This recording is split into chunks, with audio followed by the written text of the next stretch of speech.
It's kind of wild when you stop and think about it. The human tongue. It's this tiny muscle, right? But it holds the power to start wars, build entire empires, heal broken hearts, and completely ruin reputations. It's this incredible paradox, something so small with such, well, sovereign power. So yeah, let's get into this. So this quote is from a 4th century church leader they nicknamed the Golden Mouthed, and man, he just absolutely nails it.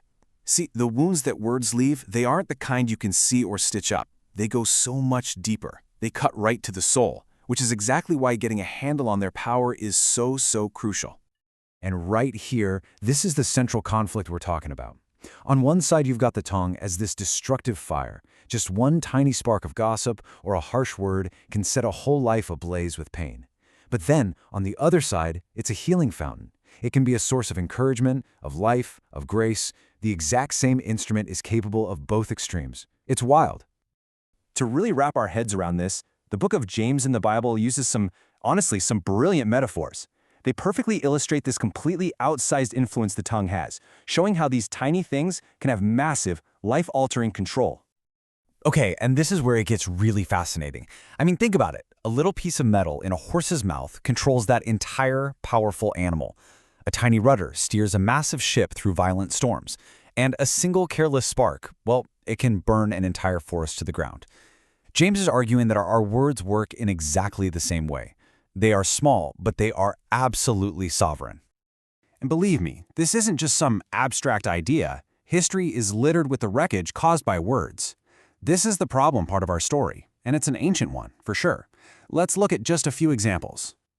Just look at this timeline. You've got King Rehoboam's arrogant speech that literally fractured a kingdom in two. You've got the Apostle Peter denying Jesus, his words just dripping with fear. Fast forward, and you see propaganda and speeches fueling the fires of the French Revolution. The tech changes, sure, but the principle, it doesn't. Today, a single post can ignite a firestorm that destroys a reputation overnight. So if words are this powerful and this dangerous, why is it so unbelievably difficult to control them? This brings us to let's call it the theological diagnosis of the problem. And the answer might surprise you. Turns out, it's not actually about the tongue at all. I love this idea. The tongue is just a loudspeaker. It's a messenger that simply broadcasts whatever is already happening inside of us, in our soul, in our heart. So trying to tame the tongue without addressing the source, it's a losing battle. You've got to go to the heart of the matter. And this is the verse that really anchors the whole idea. Jesus himself said it. Whatever is filling up your heart, whether it's bitterness or jealousy or kindness or love, it's going to spill out of your mouth eventually. Our words are like a spiritual litmus test, revealing what's really going on inside. Okay, so if the problem runs that deep within us, is there any hope? I mean, it sounds kind of bleak, right? Well, let's shift to the solution, because there absolutely is. Let's see how this very instrument of division can be totally transformed into an instrument of grace. Just look at this powerful contrast from the Bible. At the Tower of Babel, humanity used language for its own glory, to make a name for itself. And what happened? Confusion, division, scattering. But centuries later, at Pentecost, language was empowered by God's Spirit to lift up Jesus, and the result was miraculous unity.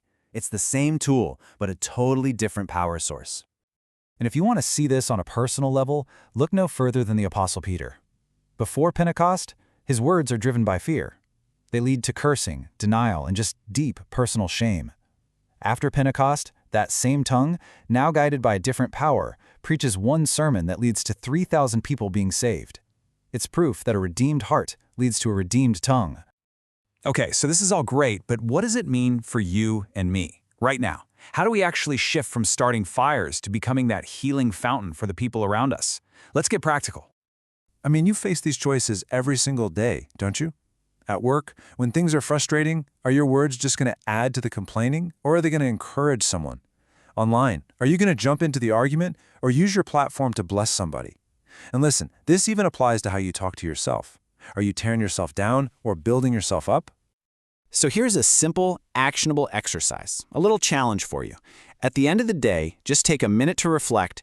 Can you think of 3 things you said that built someone up? And can you think of 3 things that might have caused some hurt? Just acknowledging both is a huge first step toward real change. And all of this really points to one ultimate model: Jesus. In the Bible, he's described as the Logos. That's a Greek word that means the Word. He is the very idea of perfect, creative, healing communication made into a person.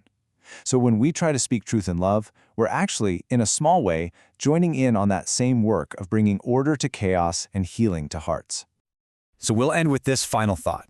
If our words carry the atmosphere of what we truly believe and who we are, kind of like a fragrance that follows us into a room, what do your words smell like? Are they the smoke of a destructive fire, or are they the fresh scent of a life-giving fountain?